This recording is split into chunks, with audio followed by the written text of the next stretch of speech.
amigos, yo soy Rosemary Beam Dascona. Esto es Variación y Cambio Lingüístico en la ENA. Habíamos hablado de estos términos, difusión y herencia. Podríamos imaginar herencia como algo que nos heredan generaciones previas, ¿no? Yo tenía un profesor de lingüística histórica, Andrew Garrett, en Berkeley, y me acuerdo de un ejemplo que él tenía en un volante. La palabra meat en inglés hoy día quiere decir carne. Nos daba un ejemplo de no me acuerdo qué año, que creo que fue tomado de como un libro de instrucciones de cómo criar conejos. Y ahí decía, give them conies. Ya no usamos esa palabra tampoco, pero se ve que es cognada con español conejo, ¿no? Porque conejo hoy los llamamos rabbits, pero al parecer históricamente en inglés se llamaron conies. Bueno, en este ejemplo decía, give them, entre paréntesis, conies, lots of green juicy meat. O sea, denles mucha como carne verde y jugoso, o sea, carne verde y jugoso, como que si pensamos en carne verde, vamos a pensar en una carne súper podrida, ¿verdad? Que quién va a querer comer eso, aún los conejos no lo van a comer. Además de que los conejos no son carnívoros. Pero aparentemente estaban diciendo carne verde y jugoso, porque carne en ese entonces no quería decir carne, o sea, meat en ese momento en inglés no quería decir carne, quería decir comida. Entonces a los conejos hay que darles mucha comida verde y jugosa, eso quiere decir plantas, quelites, ¿no? ¿Qué comen los conejos? Comen pasto, comen plantas, ¿sí? Es su comida de los conejos. Entonces, ese ejemplo consta que esa palabra meat no siempre quería decir carne. Había un momento en que su sentido fue más amplio. Bueno, entonces, supongamos, ¿no? Basándonos en esa evidencia, que ha habido un cambio, una reducción en el sentido, los posibles sentidos de esa palabra meat. Si en un principio podría ser cualquier comida, verduras, arroz, trigo, granos, carne, etc.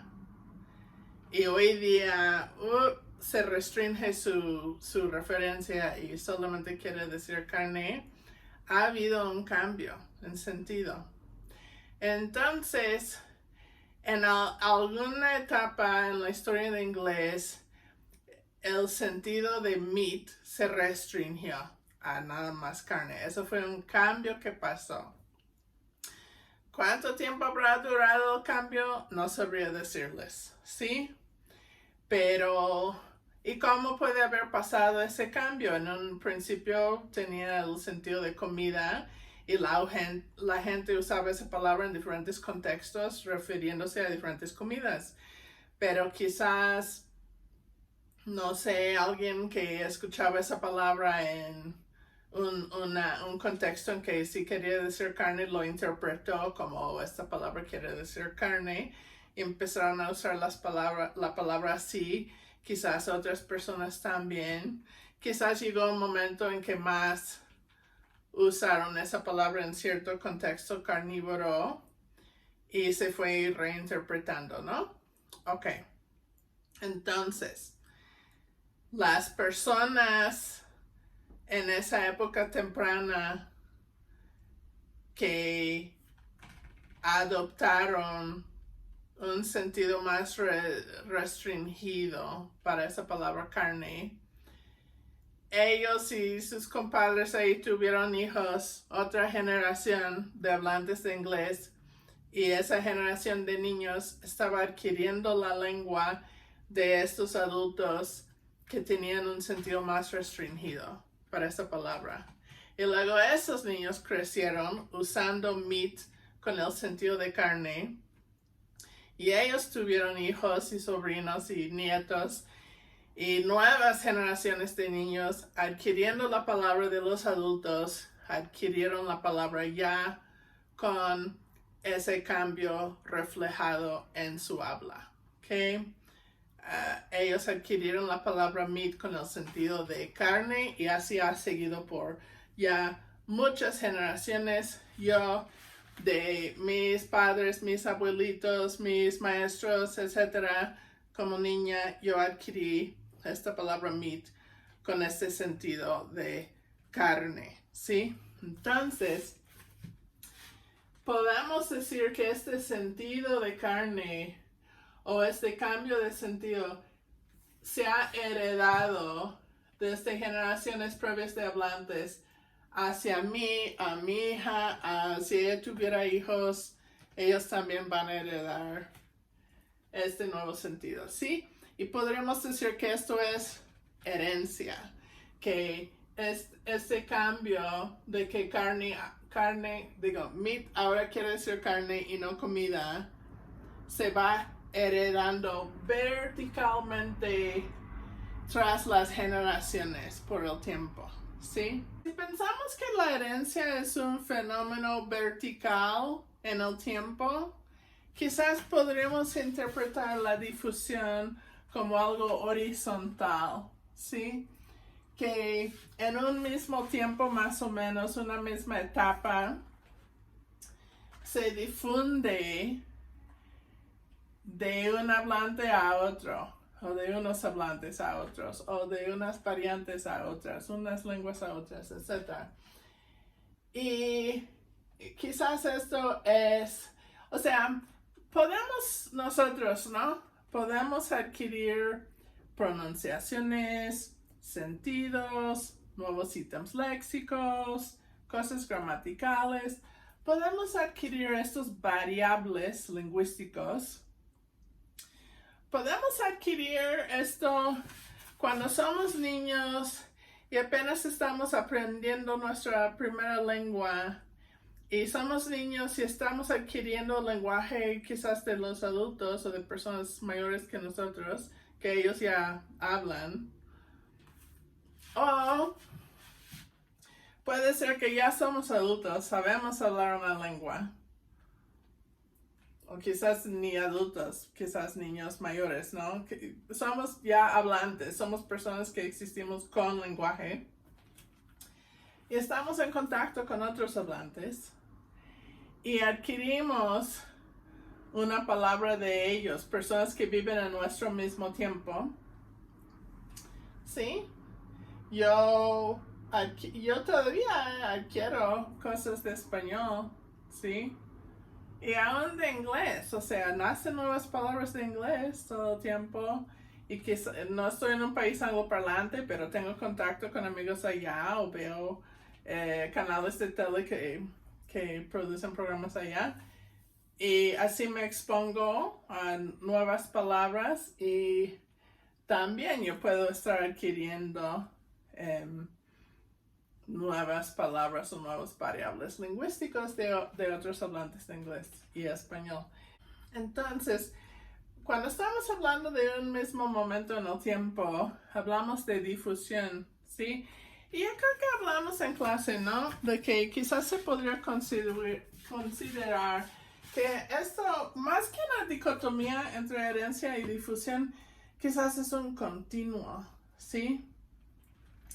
Si aquí estamos hablando de cómo adquirimos nuestra primera lengua y que la versión que adquirimos ya tiene ciertos cambios incorporados que pasaron siglos atrás, ¿sí? Pero hay también innovaciones que están pasando ahora. Y pues aún podríamos preguntarnos, ¿no? Si no es una especie de difusión el contacto que el niño tiene con sus papás. Quizás sí, se lo podría considerar así. Y quizás podamos pensar en otros hablantes nativos de nuestra lengua. Y quizás hay otra especie de difusión cuando son personas que hablan con otras variantes más distintas de nuestra lengua, quizás usan regionalismos, sí, si dicen jamoncillo, si dicen dulce de leche, etcétera, ¿no? Y también podremos pensar en ¿qué tal si es una persona que vive en la frontera entre Brasil y Colombia, ¿sí? Y quizás hablan español, son de Colombia, pero frecuentemente se topan con personas de Brasil que hablan portugués, que es otra lengua, pero es una lengua muy emparentada con el español. Y entonces tienen contacto a estas personas y se exponen a la otra lengua. Y la otra lengua es muy semejante, pueden entender bastantes cosas, quizás pueden... Yo hasta he sido testigo a conversaciones entre hablantes de portugués y español. Y a ver, ¿qué tal? Quizás tenemos una situación donde hay diferentes lenguas, pero hay personas bilingües, ¿no? Como, pues, yo aquí estoy, soy bilingüe, ¿no? Hay otros norteamericanos que viven en México, hay muchos mexicanos que viven en Estados Unidos, muchos de nosotros, los migrantes, somos bilingües. Quizás la mayoría de los migrantes somos bilingües. Ustedes me conocen a mí, aun si no hablan inglés, me conocen y me escuchan hablar, y si ven estos videos, escuchan... A veces meto palabras en inglés o algo así. Podría difundir algún término, ¿no? Por ejemplo, a veces yo desconozco algún término lingüístico en español y lo digo en inglés, ¿no? Y si ustedes están en una clase mía y me escuchan decir esa palabra en inglés y quizás no les tocó el maestro mexicano que les hubiera dicho el término en español y ustedes adquieren el término en inglés, es posible, es concebible que ustedes empezarían a usar el término inglés en español como un préstamo, ¿no? Si eso es la palabra que saben. Igualmente, si el maestro les asignó una lectura, pero la lectura estuvo en inglés, ahí se van a exponer a la terminología en inglés, ¿sí? Bueno, ¿y qué más? Podría ser, pues, una sociedad como Quebec, donde todo el mundo habla dos lenguas, inglés y francés, y hay un bilingüismo estable. ¿Qué más podría ser? Podría ser, pues, lenguas vecinas que no son emparentadas. Por ejemplo, las lenguas chinas pertenecen a la familia sino-tibetana, ¿sí? Que se habla en el sureste de Asia. Pero hay otras familias lingüísticas en esa parte del mundo, la familia Tai-Kadai, la familia Mon-Khmer, la familia Altaica, ¿sí? Hay otras familias lingüísticas por ahí. Ahora, creo que como muchos saben, las lenguas chinas son lenguas tonales, ¿sí? Los tonos pueden hacer la distinción entre una palabra y otra. Pero también en otras familias del sureste de Asia, también hay muchas otras lenguas tonales que pertenecen a estas otras familias. Thai, por ejemplo, es una lengua tonal. Vietnamita es una lengua tonal, ¿sí? Japonés, quizás no solemos aplicar esta etiqueta de lengua tonal al japonés, pero es una lengua que llamamos pitch accent, que sí tiene que ver con fenómenos tonales, en este caso ligado a sus patrones prosódicos, o sea, el acento, ¿no? ¿Cuál es la sílaba prominente en la palabra?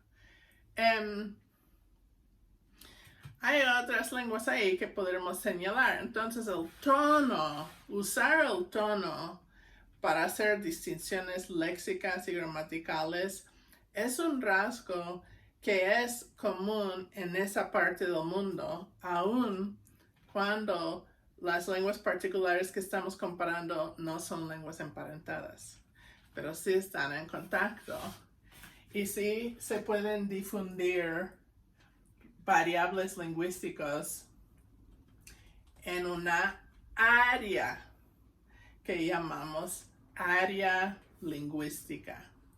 Y de ahí podemos tomar el término lingüística areal.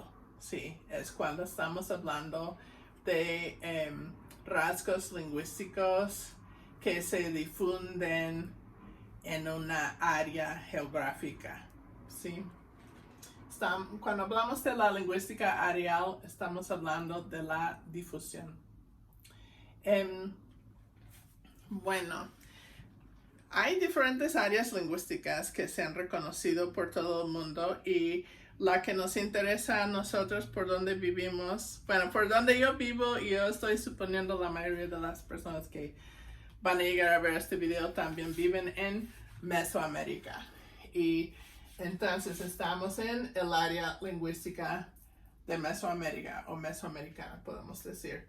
Y esta área lingüística fue reconocida por Lyle Campbell, Terry Kaufman y Tom Smith Stark en un artículo famoso que pueden consultar.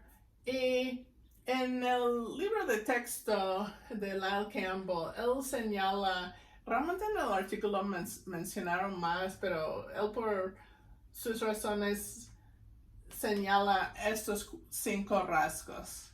Y como el libro de texto es más reciente, voy a enfocarme en estos 5. Quizás él tendrá razones para enfatizar estos 5, ¿no?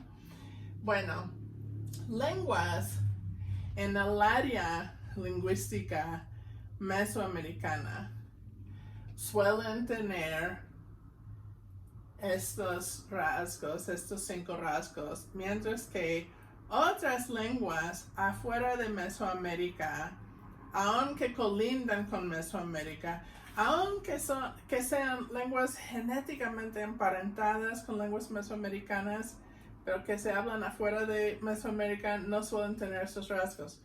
Por ejemplo, si piensan en lenguas yutonahuas, el náhuatl se habla en Mesoamérica, pero es una lengua emparentada con lenguas como el Hopi, que se habla en el sur de Estados Unidos, el suroeste, ¿no?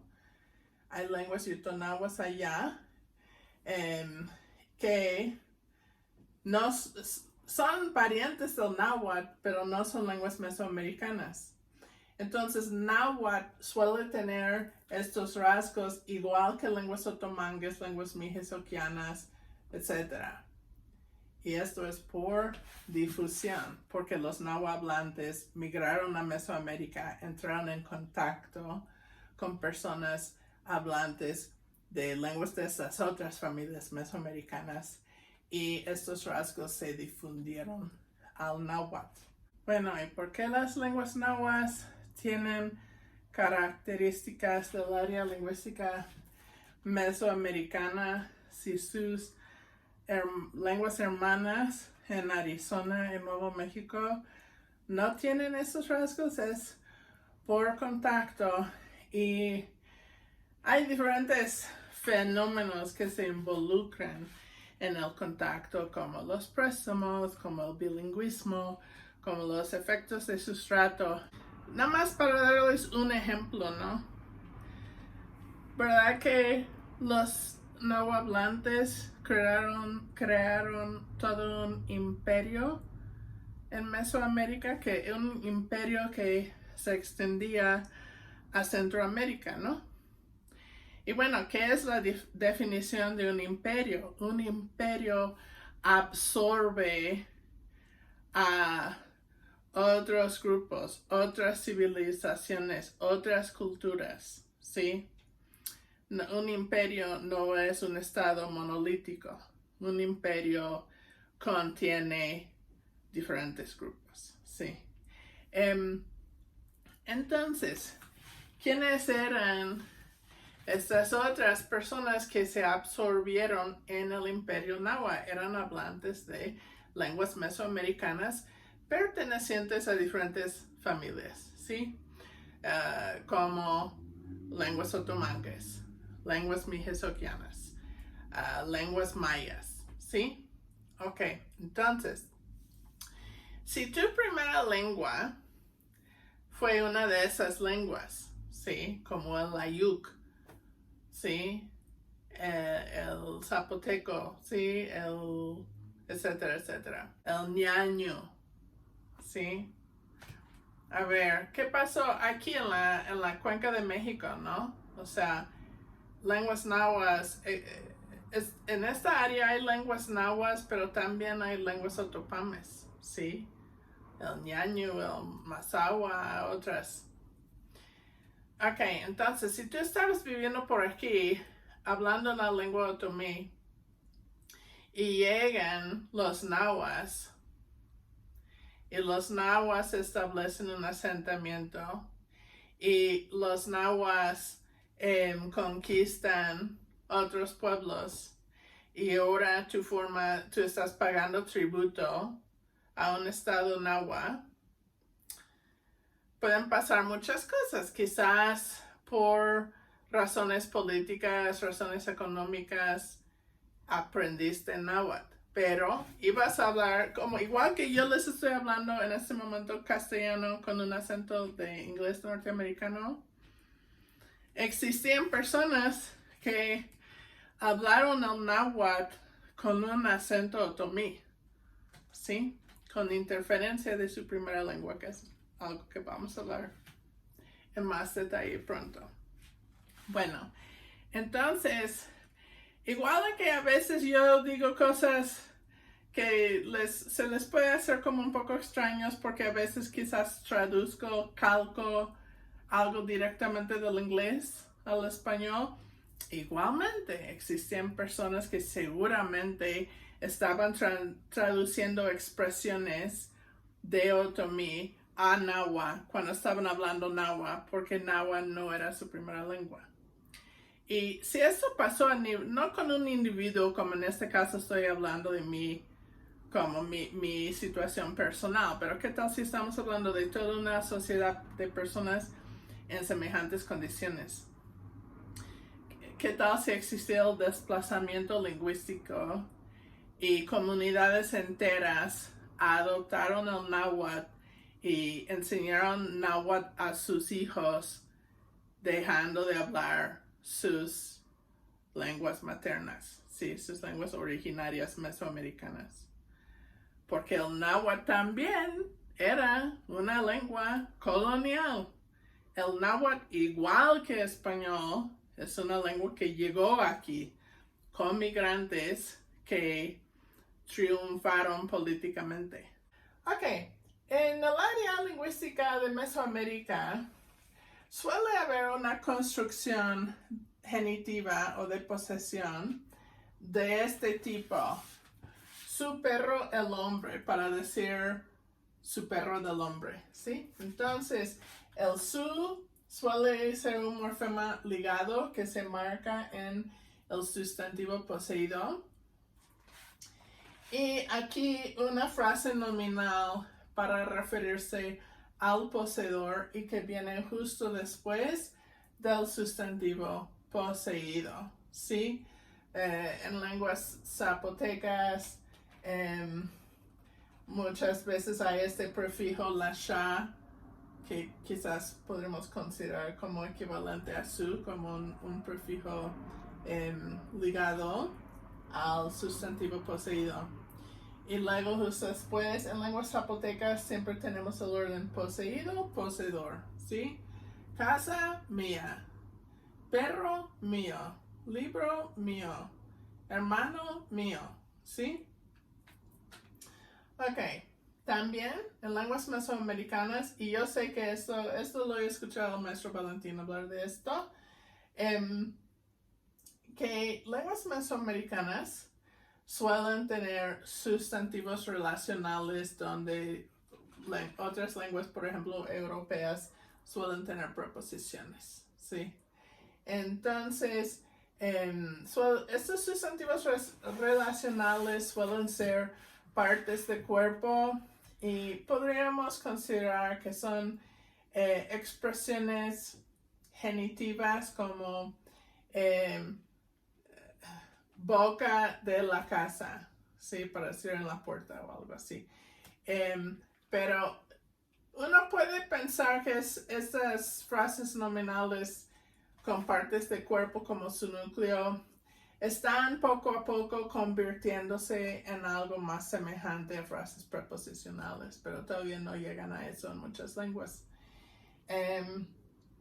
Si no me equivoco, lenguas nahuas tienen sustantivos relacionales y quizás han hasta cambiado el orden, donde, si no me equivoco, en lenguas yuto-nahuas de Arizona y Nuevo México hay otras cosas que pasan, diferencias en el orden, diferentes morfemas, etc. Ok, números vigesimales. Vigesimal quiere decir a base de 20, ¿sí? Lenguas europeas tienen sistemas de matemáticas de números decimales que se basan en 10, pero en Mesoamérica son sistemas vigesimales que, por cierto, les facilita contar con números más grandes, ¿sí? Porque estás multiplicando por 20 y no por 10. Ahora, esto es un tema de interés antropológico. En todo el mundo suele ser el caso que las lenguas usan base de 5, base de 10 o base de 20. ¿Y por qué es eso? ¿Por qué no tenemos lenguas con base de 2 o base de 13, 11, 17? ¿Sí? Bueno, es porque los humanos solemos usar los dedos para contar. Y tenemos 5 dedos en una mano. Entonces, unas lenguas tienen una base de 5 porque usas la misma mano y cuentas a 5 y luego empiezas de nuevo a contar a 5, ¿sí?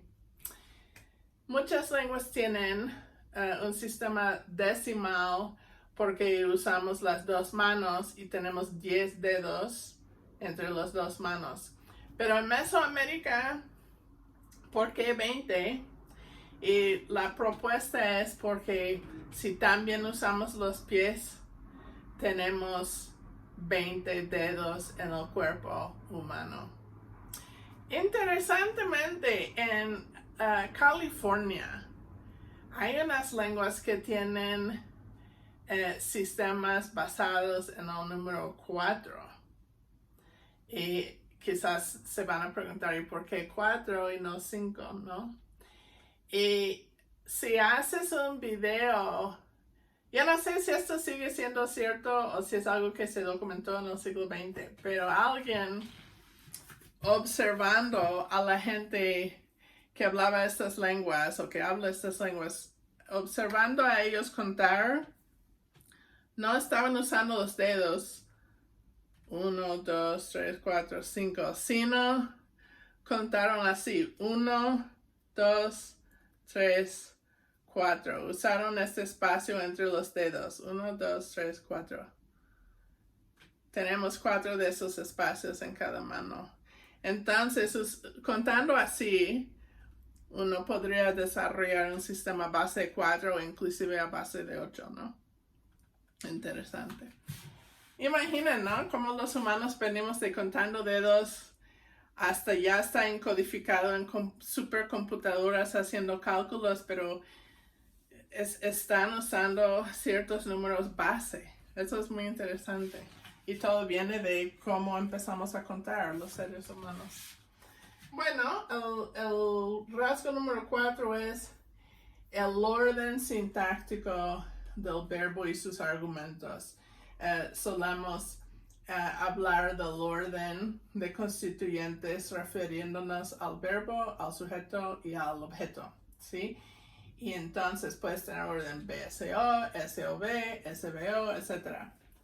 Bueno, en Mesoamérica no solemos ver orden SOV.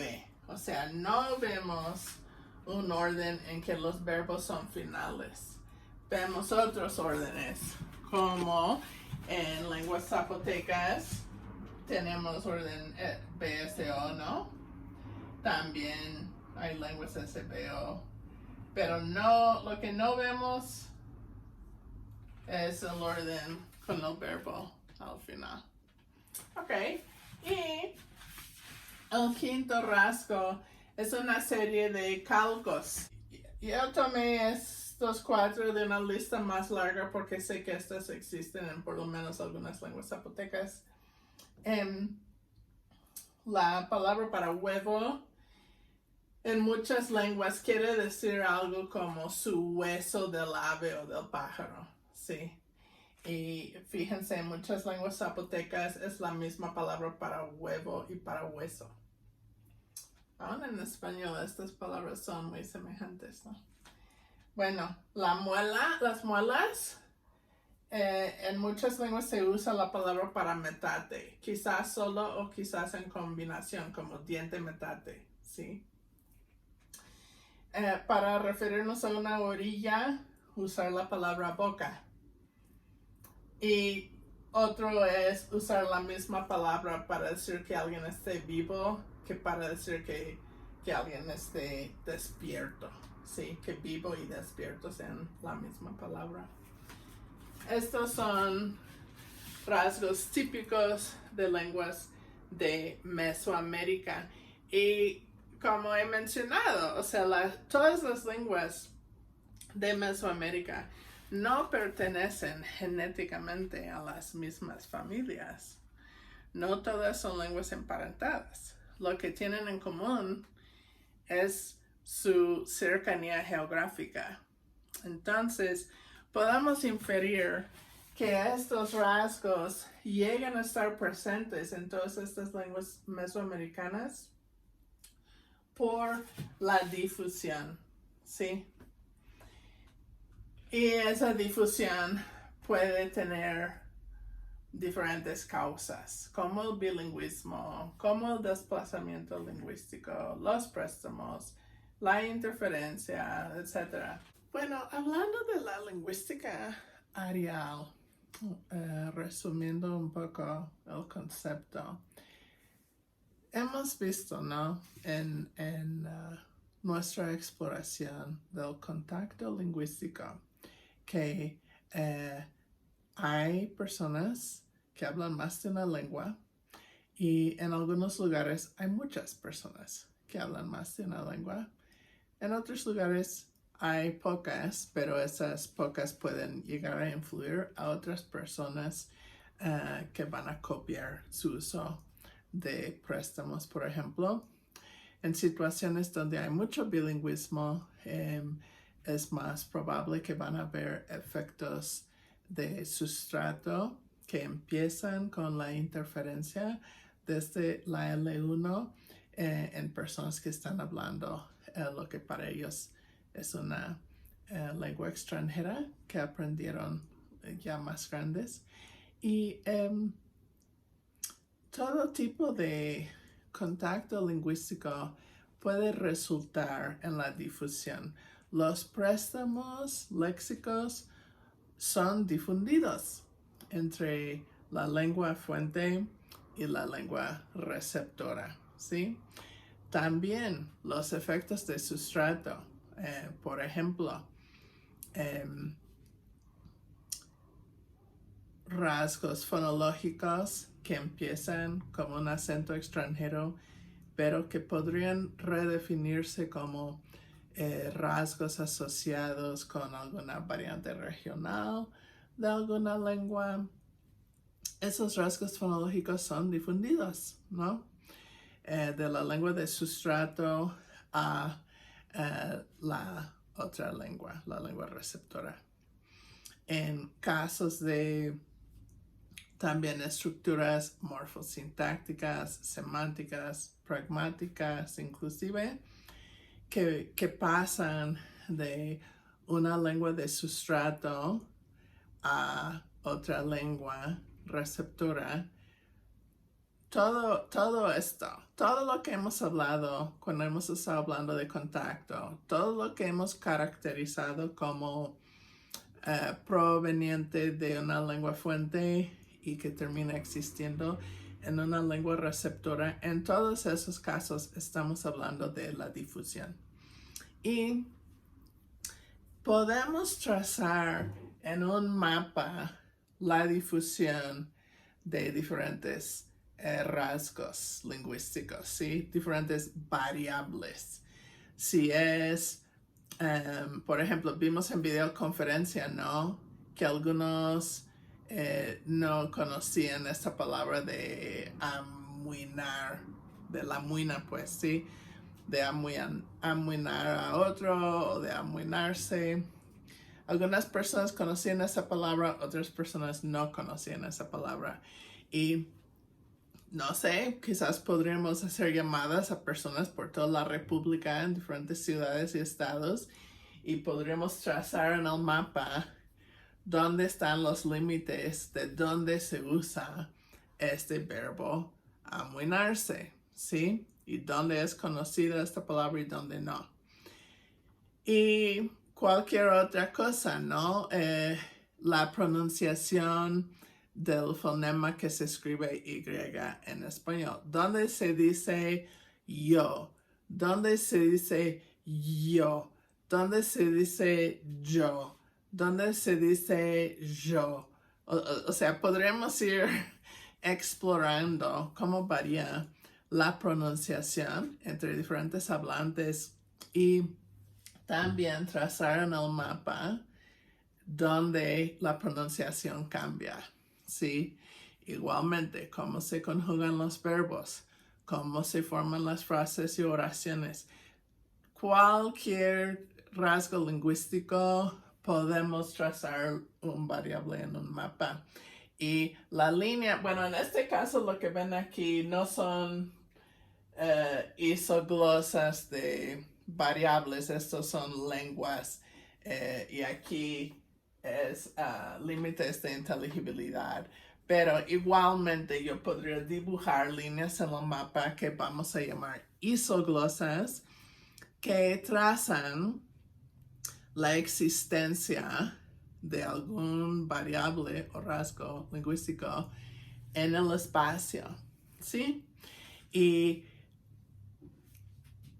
cuando tenemos no un variable, pero varios que coinciden en una misma área, eso quiere decir algo. Y puede querer decir que las lenguas en esa zona todas descienden de la misma lengua ancestral común. Eso es una posibilidad.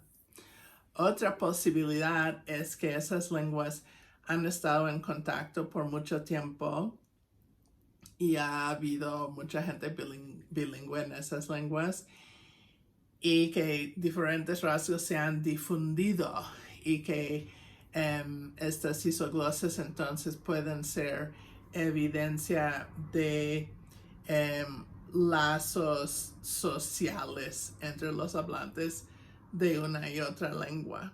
Sí, en alguna región ha habido comunicación, relaciones sociales, relaciones sociolingüísticas.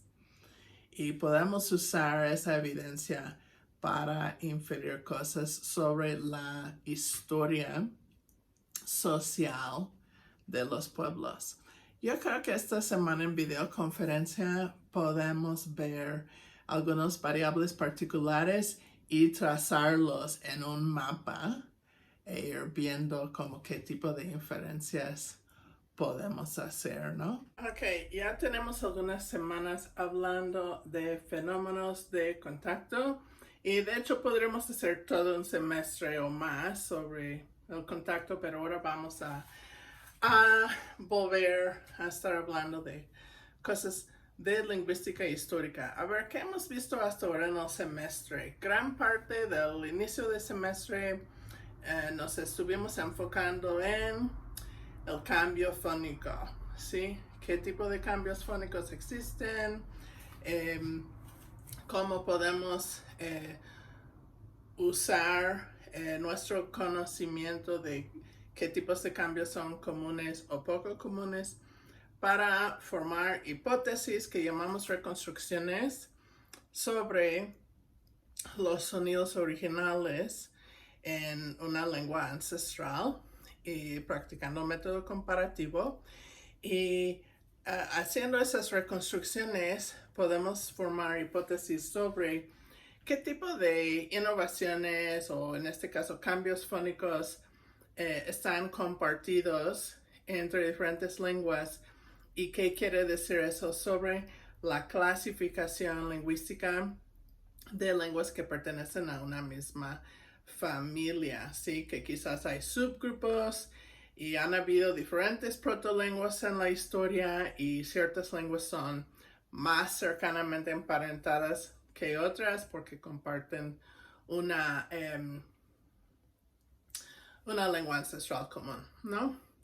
Y de ahí estuvimos hablando de contacto, que muchas veces hay personas bilingües o multilingües y que el hablar más de una lengua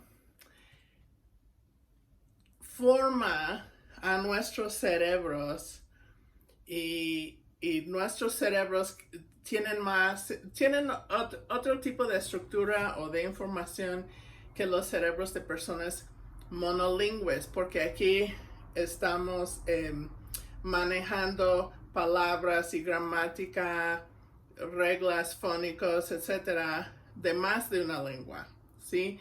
Y como a manera cognitiva, nuestras lenguas se pueden influir y eso puede influir cómo hablamos una lengua diferente a una persona monolingüe. Y también hablamos de que las lenguas pueden estar en contacto en una sociedad, ¿no? Entonces hay un aspecto cognitivo del contacto lingüístico, pero también hay un aspecto sociohistórico.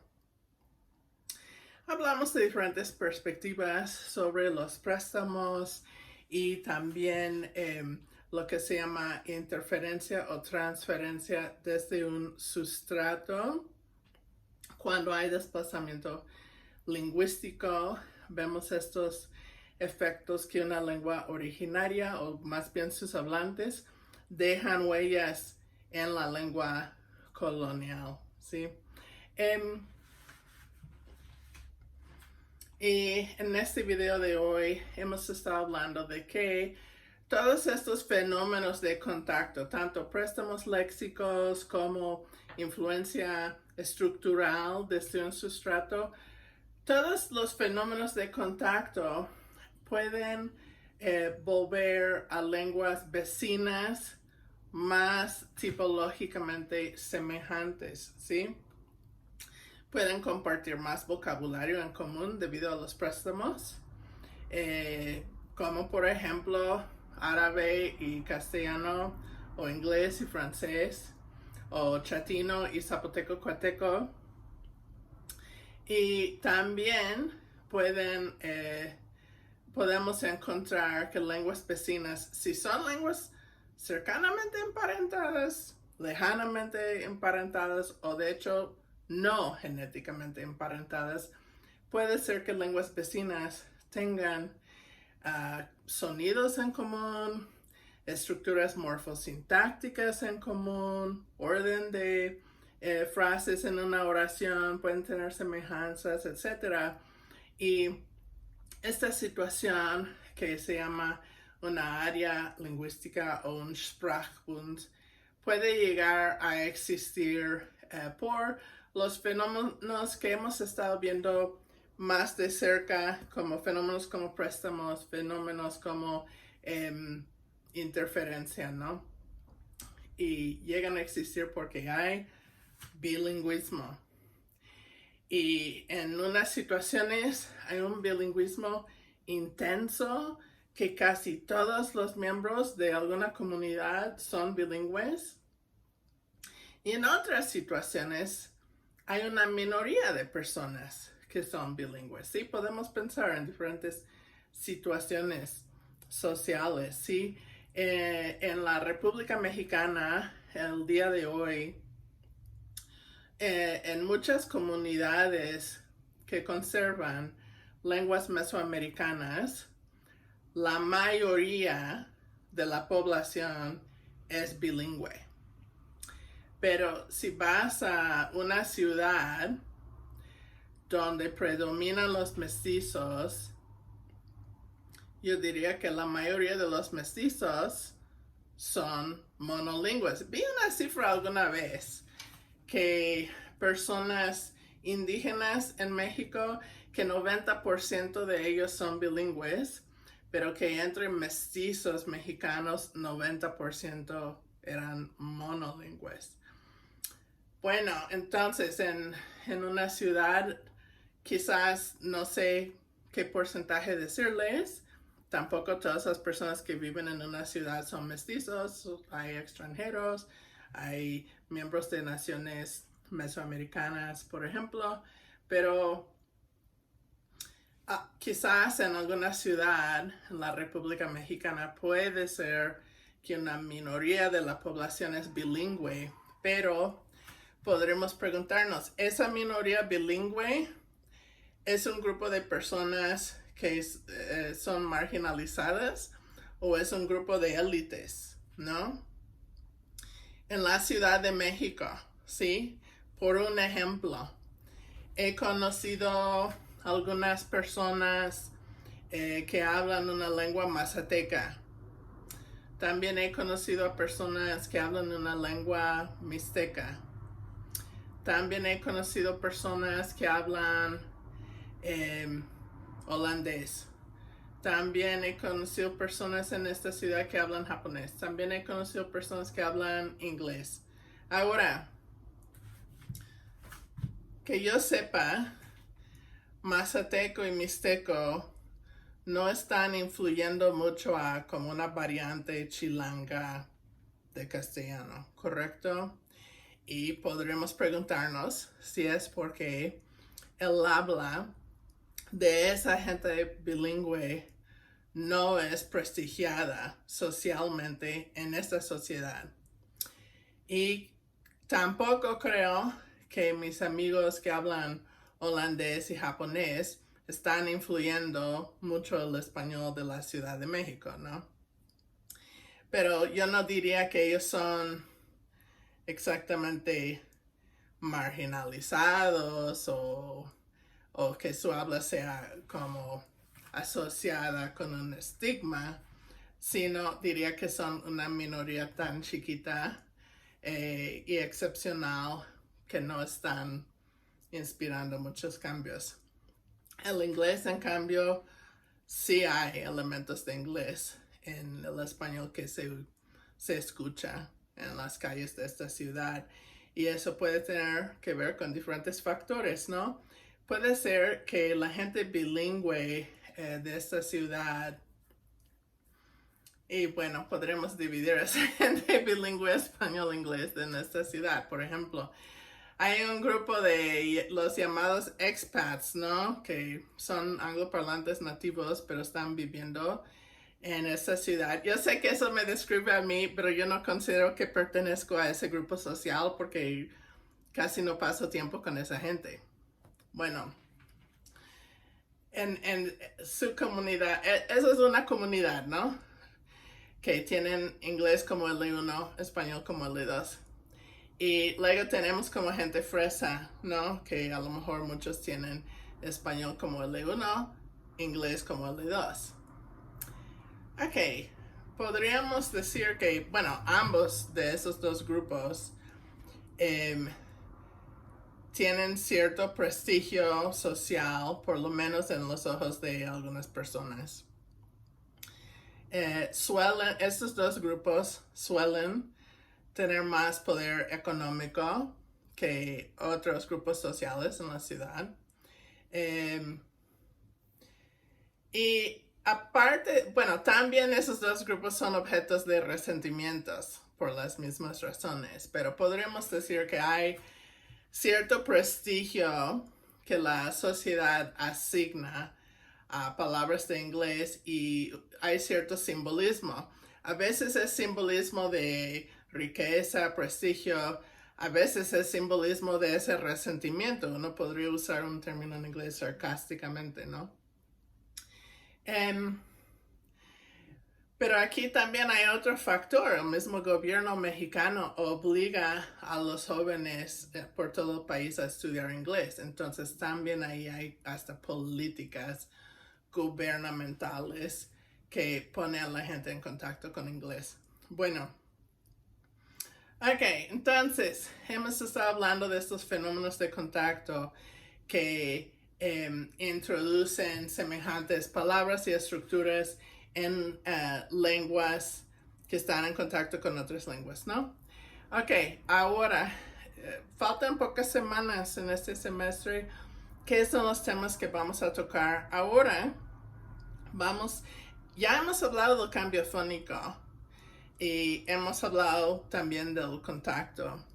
Ahora vamos a hablar de cambio semántico, cambio morfosintáctico, la gramaticalización, por ejemplo, y también quiero hablar del trabajo interdisciplinario y cómo podemos comparar datos de lingüística, arqueología, genética, etnohistoria, etc. ¿Sí? Ok, entonces vamos a comenzar ahora con el cambio semántico. He puesto las categorías más comunes, quizás no todas, y más que nada estoy tomando ejemplos que menciona Campbell. Bueno, el primer cambio semántico que quiero mencionar es la extensión semántica. En inglés se llama broadening o como amplificación, ¿sí? Que tienen sentidos más amplios, más extensos que los sentidos originales. Entonces, hay un cambio que extiende la referencia semántica de la palabra. Podemos empezar aquí con salarium, que fue una palabra en latín que quería decir como la porción de sal que le tocaba a un soldado. Al parecer, el gobierno romano le daba a cada de sus soldados cierta medida de sal que yo imagino podría usar con su comida, quizás hasta para preservar ciertas comidas. Puedes preservar carnes, ¿no? Con sal. Bueno, en un principio esa palabra tenía exactamente ese sentido, una porción de sal que le correspondía a un soldado. Esta palabra existe hoy en inglés como salary, viene de esa palabra. No sé si es un préstamo directo de latín a inglés, pero salary en inglés quiere decir sueldo. Y yo me pregunto si la palabra saldo en castellano tendrá que ver o no. Si están interesados pueden buscar la etimología en la RAI, ¿no? Pero por lo menos en inglés, salary, pues quiere decir sueldo. Entonces, salarium originalmente tenía el sentido que, el gobierno te da este tanto de sal, pero se extendió el sentido a no referirse solamente a sal, pero lo que sea que tu empleador, en el caso romano fue el gobierno, te pagaba por tus servicios, que es un sueldo, que normalmente es en dinero, no en sal.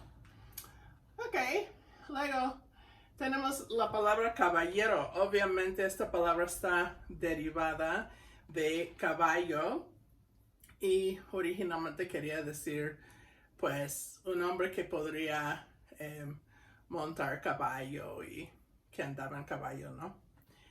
Pero ¿qué quiere decir caballero ahora? Tenemos hasta palabras derivadas de estas como caballeroso. Alguien que es caballeroso es muy gentil y hace lo correcto y tiene cierto sentido sobre el comportamiento, ¿no? Si es un hombre que demuestra buena educación, etcétera, etcétera. Pero eso no es el sentido original. Originalmente tenía que ver con caballos. Pero la cosa es que en cierta época, quienes tenían caballos, en cierta época, en cierto lugar, era gente rica. Y los hombres que tienen caballos eran hombres ricos. Y los hombres ricos tenían cierta formación de las reglas de que hay que decir que con permiso y adelante. O sea, yo no sé, yo no soy súper fan de esas cosas. A ver, les digo algo. Mi hija acaba de regresar de Estados Unidos y estuvo varios meses con mi hermana y mi cuñado. Y al parecer allá le inculcaron que tiene que decir seguido, seguido, seguido, gracias y por favor, ¿no? Y, o sea, please y thank you. Y, tuvimos como una pequeña reunión el otro día hablando, estableciendo qué queremos que sean los nuevos reglamentos de la casa, ¿no? Que cómo vamos a lavar los trastes y etcétera, como que vamos a hacer en nuestra familia ahora para respetarnos, ¿no? Y ella quería proponer que debemos siempre decir please y thank you, pero yo fui muy resistente y dije, yo soy lingüista y soy descriptivista y no prescriptivista, y que alguien me diga que tenga fuerzas que decir please y thank you me da menos ganas de decirlo. Pero ¿por qué no pongamos que nos vamos a tratar con respeto mejor y no especificar que tenemos que decir ciertas palabras mágicas? Porque para mí esas cosas son algo arbitrarias. Bueno, yo creo que hay que tratarnos con respeto y eso tiene muchas formas, pero no tiene que ser estas formas mágicas de decir las palabras mágicas. Pero bueno, para ciertas personas toman ciertas palabras y ciertos comportamientos, por ejemplo, que un hombre abra la puerta para una mujer, cosas así, de qué lado de la banqueta vas a caminar y ese tipo de cosas. Según en alguna época los hombres ricos, o sea, sabían mejor cierto código de comportamiento y por eso los caballeros que eran ricos, pues esta palabra adquirió el sentido de bien educado. Pero tenía que ver con otras razones. Luego, tenemos en latín el verbo stare, que quería decir estar parado, como en inglés stand, ¿sí? Y hoy día tenemos el verbo estar, ¿sí? Se ha agregado una E aquí y se ha perdido la E de acá. Y estar es una cópula, es un verbo pues auxiliar que se usa con otros verbos, ¿no? En formas no finitas. Y de hecho eso pasa en zapoteco, porque muchas veces en lenguas zapotecanas un verbo posicional, como estar parado, estar sentado, estar acostado, etcétera, etcétera, cambian y empiezan a tener un sentido más gramatical, empiezan a gramaticalizarse y convertirse en verbos auxiliares también. Entonces, en un principio quiere decir estar parado, ¿no? Como yo ahora estoy parada, pero ahora yo puedo decir, pues ustedes no ven que todas esas cosas que tengo aquí, pero aquí como tengo un libro que está en una mesa y el libro está, pero yo no diré que el libro está parado. Sería más como acostado. Muchas cosas, o mi perrita está acostada en el suelo, está Kelsey aquí en mi estudio. O sea, es un sentido más amplio el sentido que tiene el verbo estar el día de hoy, que tenía el verbo stare en latín hace algunos ayeres, ¿no? Y esta palabra paser, si no me equivoco, quería decir gorrión, pero esa palabra el día de hoy es pájaro. O sea, es Han habido ciertos cambios fónicos y hoy día pronunciamos esta palabra como pájaro. Y como ustedes saben, tiene un sentido más amplio, porque originalmente se refería a una especie en particular, un tipo particular de pájaro. Pero hoy día pájaro es una categoría muy amplia. Cualquier especie de pájaro es un pájaro, ¿no? Entonces, estos han sido casos de extensión semántica. Pero también puede pasar el proceso opuesto, que empiezas con un sentido algo amplio y se va restringiendo y adquiere un sentido más específico, ¿sí? Veamos unos casos. El verbo recitare en latín sería como recitar, ¿no? Pronunciar en voz alta. Y aunque el verbo recitar existe en castellano, quizás es un préstamo de latín, no estoy segura, pero hay una palabra nativa de castellano que desciende de esta palabra y es rezar. Rezar no es pronunciar cualquier cosa. Estás específicamente hablando a Dios, ¿no? O quizás un santo. Es una forma de recitar algo más específico. Esto es en inglés antiguo, deor. Quería decir animal en general, cualquier animal. Pero esta palabra hoy día es deer, que es venado. Es una especie, ¿sí? Un animal más específico, no cualquier animal. Empezó con un sentido amplio de cualquier animal y ahora se restringió a venados nada más. Lyle Campbell da este ejemplo en francés, entonces voy a mencionarlo en francés y luego voy a sugerir que pasa algo semejante en español. Los verbos de mejor dicho, la primera conjugación, en latín los infinitivos terminaron en are y en español terminan en ar y en francés terminan en algo que se escribe ER y que se pronuncia como E. Entonces, este verbo en francés es solder y esta palabra es soldat. Y pues este verbo quiere decir pagar y este sustantivo es un soldado. Entonces, originalmente esta palabra de soldat fue alguien pagado, o sea, fue un empleado, fue alguien que prestaba su servicio y recibía un pago. Fue alguien pagado, soldado. También podemos relacionar eso con sueldo, ¿no? Que sueldo obviamente viene de este verbo soldar, que quiere decir pagar. Yo no sé si todavía está en uso hoy o ya se ha perdido. Yo no lo había escuchado. ¿Ustedes?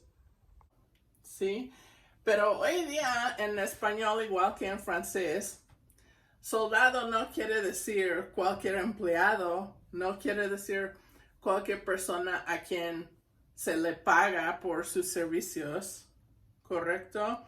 Quiere decir específicamente miembros de un ejército, de fuerzas armadas, de un gobierno de estado que se preparan para defender el estado con violencia si es necesario y a veces cuando no es necesario.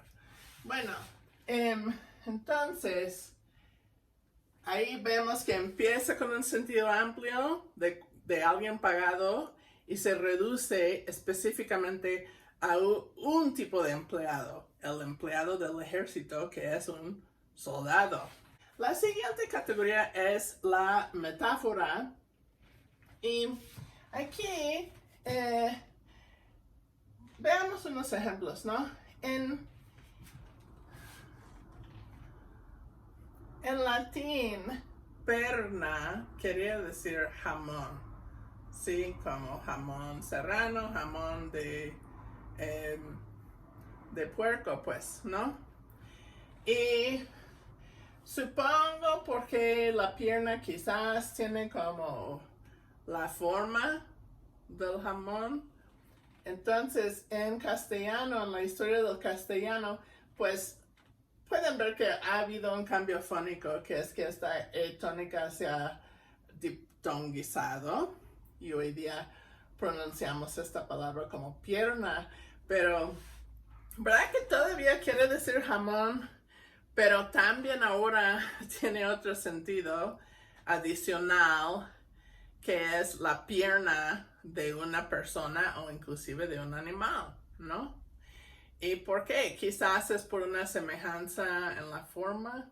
Estoy viendo que de dónde viene el jamón y parece que es la parte del puerco que es su pierna posterior.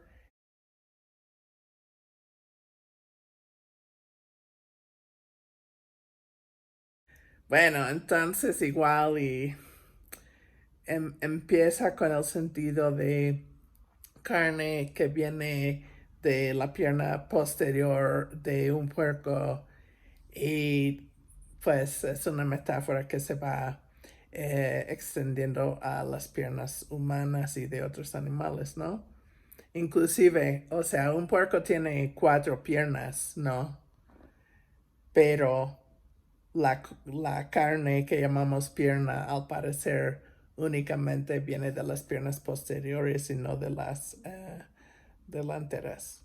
Otro ejemplo, este es de inglés, esto es más reciente. Chill es hacer que algo se enfríe o también puede ser intransitivo, que una cosa misma se enfríe, ¿no?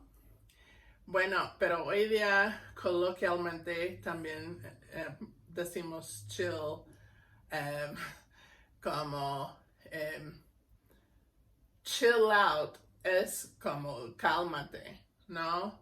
O ¿qué vas a hacer esta noche? Oh, we're gonna chill at my place. Quiere decir que nada más nos vamos a quedar en mi casa y nada más vamos a relajarnos.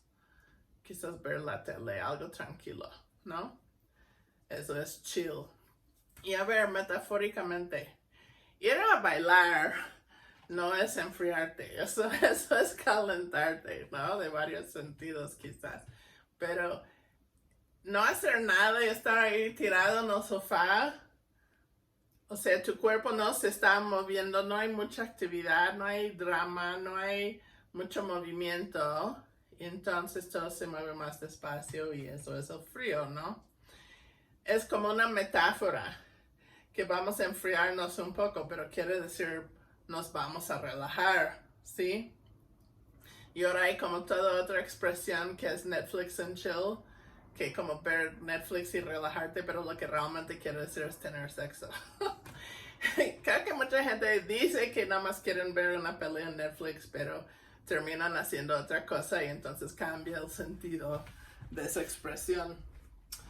Ok, aquí podemos comparar el sentido de entender en castellano con el sentido de la cognada en francés, que es entendre. Entender es comprender, ¿no? Pero entendre en francés quiere decir escuchar, ¿sí? Y de hecho, yo creo que muchas veces hay cambios que tienen que ver con este sentido de entender, comprender y verbos que tienen que ver con los 5 sentidos. Por ejemplo, ¿verdad que muchas veces alguien nos está explicando algo y decimos, ah, ya veo? Y quiere decir, ah, ya entiendo lo que me estás explicando. Pero como decimos, en vez de decir, ah, ya entiendo, decimos, ya veo. Pero es que metafóricamente ver es creer, ¿no? Ver es entender. Y aquí entender es escuchar. ¿Sí? Estos verbos de los 5 sentidos pueden llegar a tener este sentido metafórico, ¿no? Y quizás puede funcionar en ambas direcciones, no estoy segura. Ok, Pasando a algo que se llama metonimia. La metonimia es un proceso en que una palabra adquiere un sentido adicional al sentido original porque los dos referentes, el sentido original o el referente original y el nuevo sentido, pues se refieren a cosas que están relacionadas en algún contexto. Puede ser que se suelen encontrar en cercanía físicamente o que están asociados de alguna forma. Veamos algunos ejemplos, ¿no? En latín, cátedra es cadera hoy día. Esta fue una especie de silla. Y de hecho, catedral también viene de esa palabra porque había una silla, especie de trono especial donde se sentaron los obispos en la iglesia. También hablamos en la academia, ¿no?, de cátedras, y la idea de una cátedra es que tienes tu lugar en la universidad, literalmente tienes tu silla, pero quiere decir que tienes una plaza. Bueno, pero el ejemplo que quise resaltar fue cadera, ¿no? Bueno, cuando estás sentado en una cátedra, tu cadera está tocando esa silla, ¿no? Entonces, cadera es la parte del cuerpo quizás más asociada con esa silla. Entonces, adquirir que cátedra, una cosa es que se va cambiando la pronunciación, pero otra cosa, y la cosa de la cual estamos hablando ahorita, es que el sentido también puede ir cambiando. Y aquí el nuevo sentido es una parte del cuerpo que físicamente está en cercanía con la silla, que fue el sentido original de esa palabra. También podemos hablar de maxila, que es la mandíbula en latín. Esta palabra es la fuente de la palabra que hoy día tenemos como mejilla. Ok, la mejilla está medio como tocando a la mandíbula, ¿no?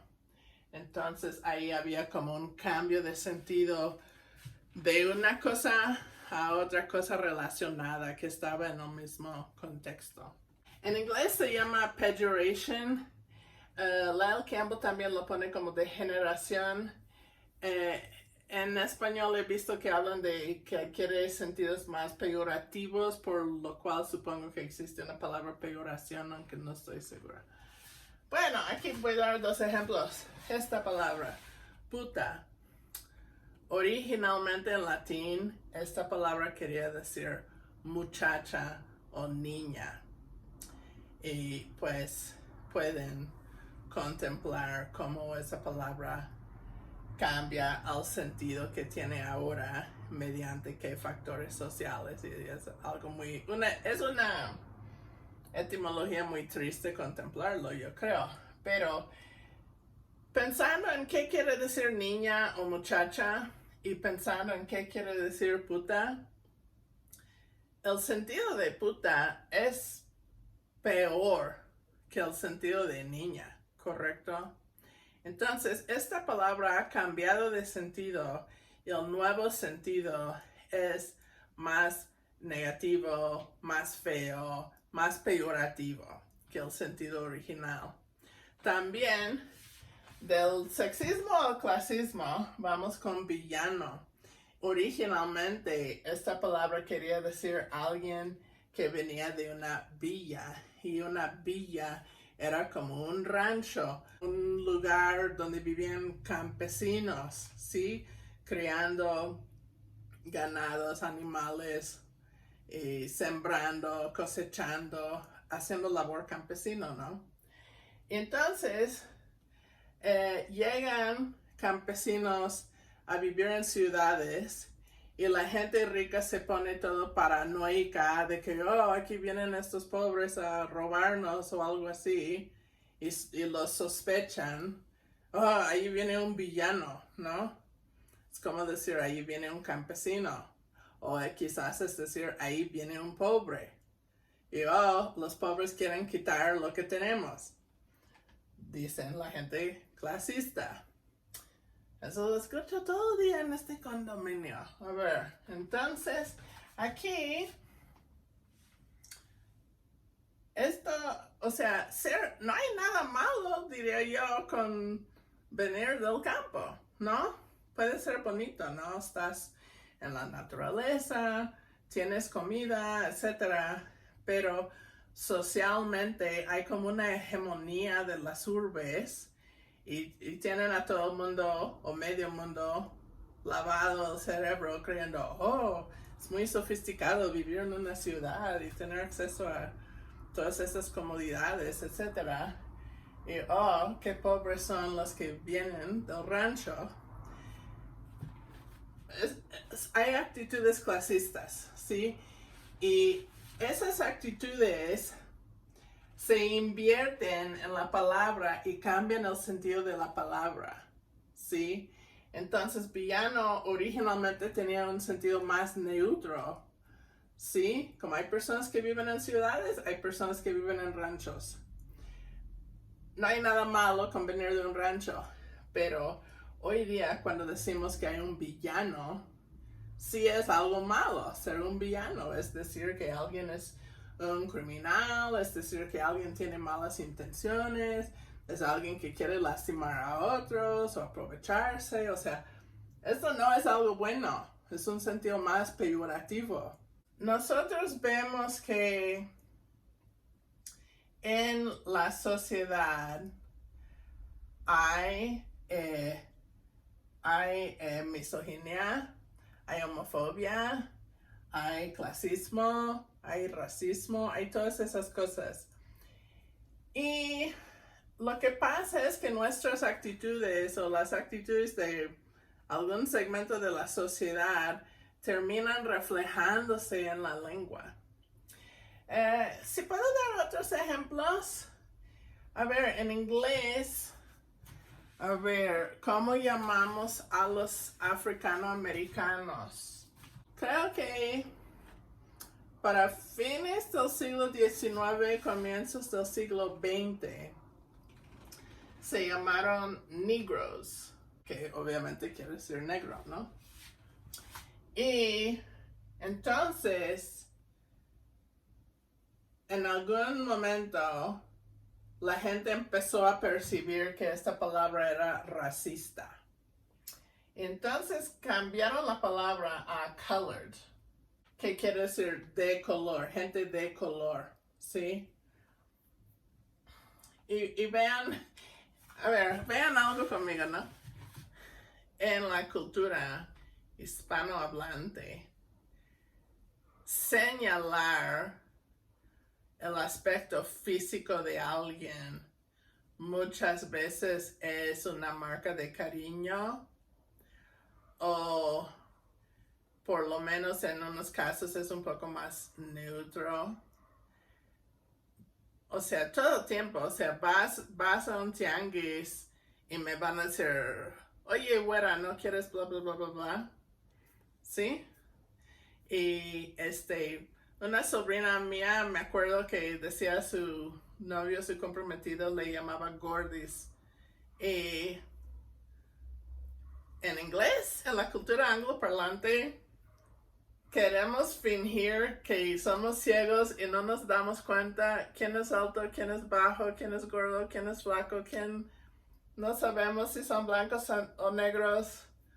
No queremos admitir que tenemos vista porque no sé, creo que no queremos ofender a nadie y si señalamos que nos damos cuenta de cómo es la persona, quizás la persona es sensible o quizás hay un estigma social, ¿sí? En algunas épocas de la historia hay un estigma asociado con ser flaco, porque quizás no tienes dinero para comer y por eso estás flaco, ¿no? Y es algo malo. Y en esta época de la historia es malo ser gordo, ¿sí? Entonces, Como no quieres llamar la atención a si la persona es flaca o gorda, porque podría ofender. Y igualmente, mucha gente sufre discriminación por el color de su piel y evitamos mencionar a veces de qué color es la persona. Bueno, yo creo que aquí esto pasó. Yo creo que en alguna época se consideraba que llamar la atención a que eran negros quizás era malo. También fíjense, negro no es como decimos negro en inglés. En inglés negro se dice black. Entonces la palabra negro es obviamente prestada de alguna lengua romance. Y yo creo que eso también es seña de que fue algo tabú y fue como evitar decirlo tan directamente, decirlo en otra lengua. Como alejarse un poco de qué es el sentido. Y sí, pues sí, entonces primero, bueno, cuando existía este término negro, yo creo que en un momento no fue ofensivo, simplemente fue como una manera de como decirlo casi eufemísticamente usando una palabra prestada de otra lengua. Y lo reemplazaron con un término más ambiguo. Y de hecho este término colored básicamente quería decir cualquier persona que no era blanca. Puede ser asiático, puede ser indígena, puede ser negro, o sea, quien sea, pero que no era blanco, ¿sí? Ok, entonces, y bueno, mis abuelitos usaron esta palabra. Y después, quizás, no sé cuándo, quizás por los 60, cambió de nuevo a ser black. Cuando yo estuve creciendo, siempre decimos por ejemplo, que yo era white y ellos eran black y etcétera.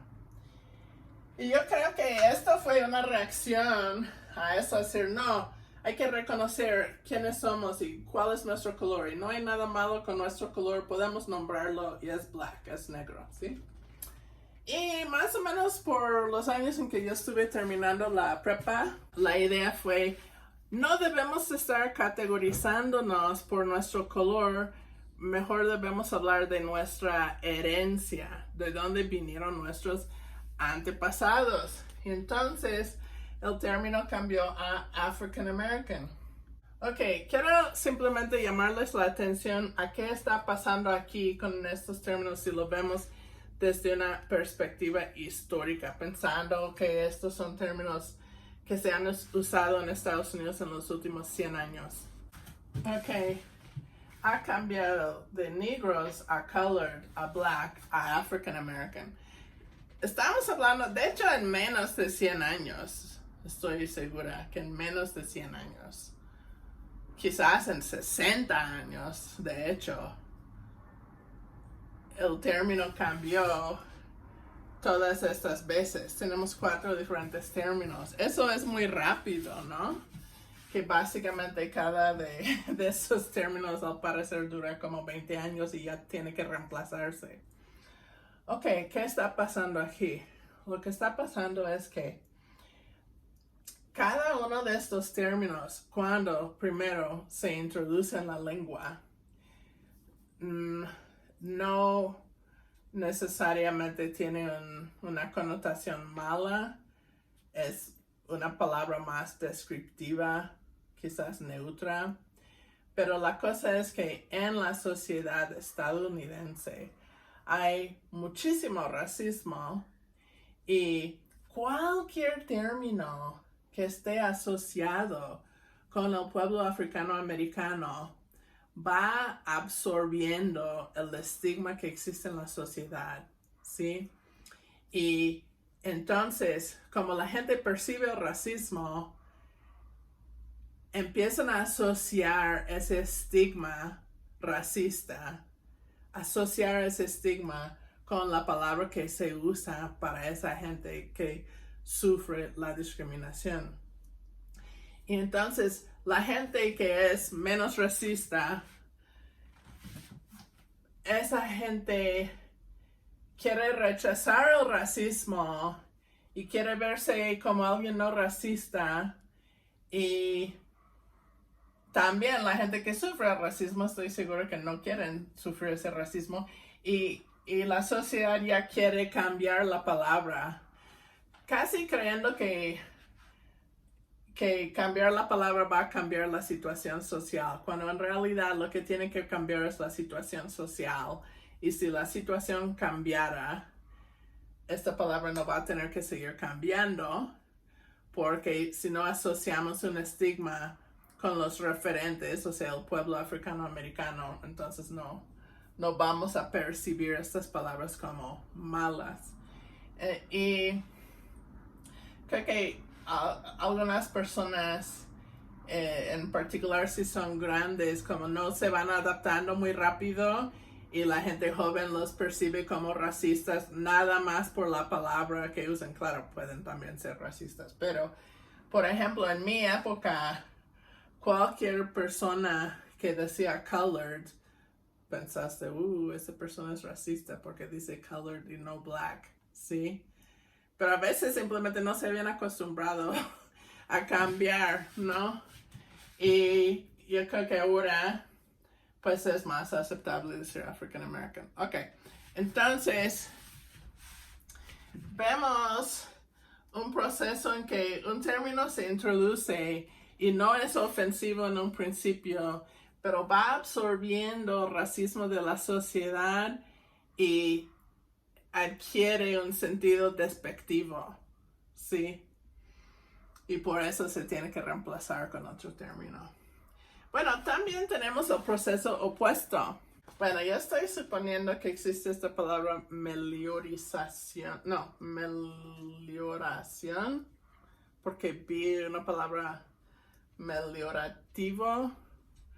Bueno, en inglés es amelioration, pero lo que quiere decir es un cambio de sentido que adquiere un sentido más positivo o prestigiado o algo así. Casa en latín tenía un sentido más como choza, y pues ustedes saben que es el sentido de casa hoy, y es normalmente más grande que una choza, de materiales más durables que protegen más de los elementos. Calle también al principio quería decir una vereda que usaron ganado, y hoy día pues es una calle más grande, más importante, donde pasan los carros. Y tenemos el famoso caso de dude en inglés, ¿sí? Dude, en la historia del inglés en Estados Unidos, en algún momento quería decir Catherine. Y la idea de un dude, un Catherine, era como algo ridiculoso. Si alguien, o sea, en Estados Unidos no somos muy formales.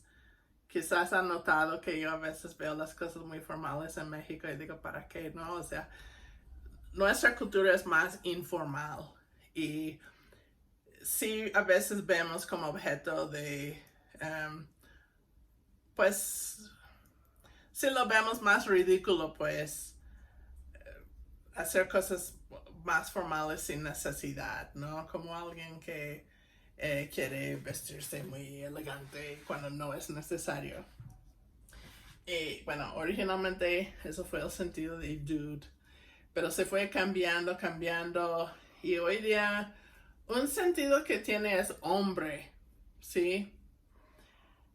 Veo un podcast o en YouTube también tiene videos de un psicólogo que se llama Kirk Honda, y él el otro día dijo, es algo interesante, él pone estos videos de reality TV como 90 Day Fiancé, ¿cómo es? Casado en 90 días, o no sé cómo se llama en español, pero bueno, él pone como clips de esos programas, y luego lo pone unos segundos, y luego él comenta sobre las relaciones de esas personas y dice, esta persona tiene este problema psicológico y bla, bla, bla, y da todo su análisis, ¿no? Y ahí hay un chico ¿Cómo se llama? Alina y Steven. Bueno, Steven se llama. Es un mormón de Utah que quiere insistir que su novia deje el alcohol y la cafeína y que sea virgen cuando se casan y todo. Pero a la misma vez, él le ha puesto cuernos como unas 100 veces con 100 mujeres, o es súper mujeriego él. Súper hipócrita, pues. Y el psicólogo estaba hablando de él el otro día y dijo, oh, Steven, he's giving dudes a bad name. Speaking myself as a dude, quiere decir, como un hombre, él está dando mala reputación a todos los hombres, porque todos los hombres no somos así, ¿sí? Y él usó esa palabra dude en el sentido de hombre. Pero ahora también tiene otro sentido y otra función que es vocativa. Y de hecho, ahora también a veces la gente se dirige hacia mujeres con este término. Puede ser dude, como nombre o no sé qué, pero decimos, dude, ¿qué crees? Da, da, da, da, da, da. Yo creo que todavía se dirige más a un hombre así con dude, pero también sé de casos donde alguien se ha dirigido a una mujer con dude. Entonces sigue cambiando su sentido.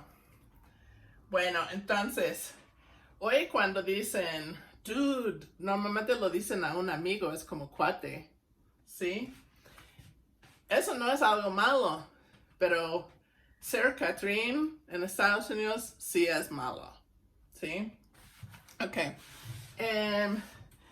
Otro cambio es mediante lo que se llama hipérbole, que es exagerar, ¿sí?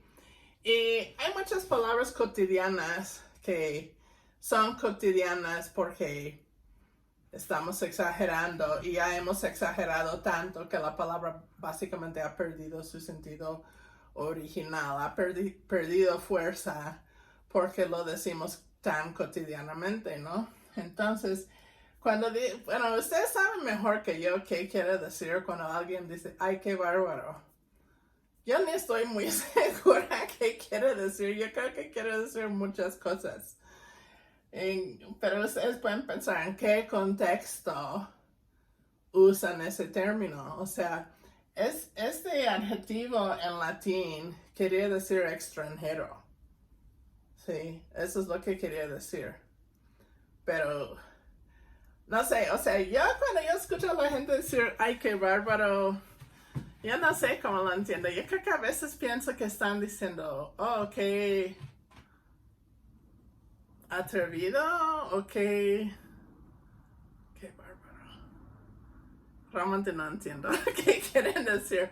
Pero una vez estuve en un cajero y la persona había dejado, creo que tomaron su tarjeta, pero no tomaron el dinero. Como ya se fueron con la tarjeta y el dinero todavía estaba saliendo del cajero cuando yo me acerqué.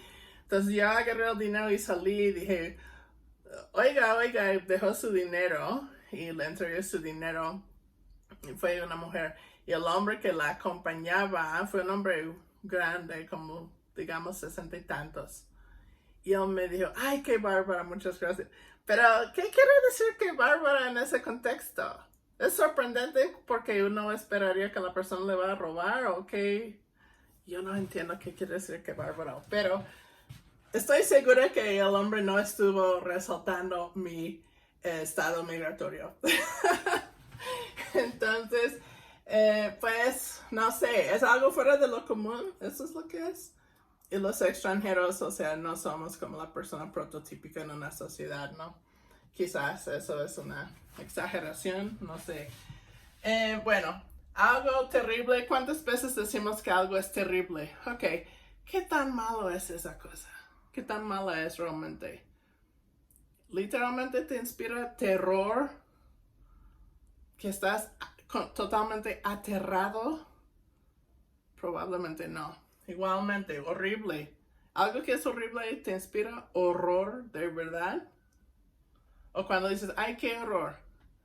Si lo dices con esa voz, no puedes estar tan horrorizado porque no lo podrías decir así tan leve, ¿verdad? Y a ver, ¿qué tal cuando la gente dice, ay, mi reina? esa persona no es literalmente una reina, no tiene ninguna corona, no tiene un trono, un palacio, no está reinando en ningún país, no tiene un reino, o sea, esa persona no es una reina, pues, es una exageración, sí, es hipérbole. A ver, entonces ven cómo es un cambio de sentido, que reina literalmente quiere decir reina, pero la gente empieza a usar esa palabra exagerando y así va cambiando sentido, porque cuando dices, ah, ¿cómo estás, mi reina? O sea, simplemente es un término de cariño, ¿sí? No literalmente quiere decir reina, y entonces ahí vemos otro sentido diferente. Que es lo opuesto de hipérbole, que es lítotes. Ok, voy a dar los ejemplos. Murder en inglés es un asesinato, es un homicidio, ¿sí? Pero, a ver, ¿ven algo? M-U-R. U es una vocal posterior redondeada. Hay otra vocal posterior redondeada que es la O. Ustedes tienen una palabra emparentada con esta que empieza con more en vez de mer. El sentido original es como causar moretones. Ay, ¿cómo se dice eso en español? En inglés decimos understate. Como decir algo que es más leve de lo que realmente es. ¿Sí? Bueno, yo creo que aquí se hace eso todo el tiempo, a lo mejor con el sufijo ito. ¿Sí? En un ratito te atiendo. ¿Realmente quieren decir un poquito de tiempo? No sabemos. Muchas veces no, ¿verdad? Ok, bueno, imagínate, alguien mató a alguien más y decimos, oh, le dio unos moretones, pero en realidad lo mató. Eso es lítotes, es lo opuesto de hipérbole. Ok, en inglés tenemos poison, que viene de francés, creo que se pronuncia como poison. Y esto viene de poción, una poción, ¿sí? Con una receta. Pero eso no es necesariamente, pues hay pociones de muchas cosas, ¿no? De remedios, por ejemplo. Pero el sentido en inglés y en francés es veneno. Es algo que va a matar a alguien si lo toma. Bueno, como última categoría aquí puse cambio debido al contacto. Y les voy a dar un ejemplo. En el zapoteco cuateco, give. Eso literalmente y históricamente también quiere decir fierro. Pero ahora también, todavía quiere decir fierro, pero también quiere decir ciertas otras cosas. Ahora puedes decir give, queriendo decir un carro, porque los carros están hechos de fierro. También puedes usar give para referirte a ciertas armas, si no me equivoco, una hacha, pero también, creo que también armas de fuego. Puedes llamarlos give, porque están también hechos de fierro. Ok, entonces esto es como la extensión de una palabra nativa a otros conceptos culturales nuevos introducidos por hablantes de otras lenguas. En videoconferencia hablamos del caso de borrego, que es perro de algodón, y en algunas lenguas hasta se reduce más a una palabra muy semejante a algodón, ¿sí? Entonces ahí es esa raíz que originalmente quiere decir algodón, ahora se extiende también a cubrir borregos, que son animales importados de Europa originalmente hace 500 años. Bueno, a ver, les doy otro ejemplo también, que es la palabra para plátano en lenguas zapotecas. En cuateco, por ejemplo, es bdo. Y esta palabra en zapoteco originalmente no quería decir plátano porque no había plátanos antes de que llegaron los españoles. Los plátanos creo que son de origen africano y los españoles los importaron acá y acá crecen muy bien por el clima y todo, pero no existían plátanos en este continente hace más de 500 años y entonces, ¿de dónde viene esta palabra budó? Porque obviamente budó no es un préstamo de español, ¿verdad? Es una palabra nativa. Pero la cosa es que esta palabra tenía otro sentido diferente. Originalmente se refería al cuajilote, que tiene una forma parecida a los plátanos.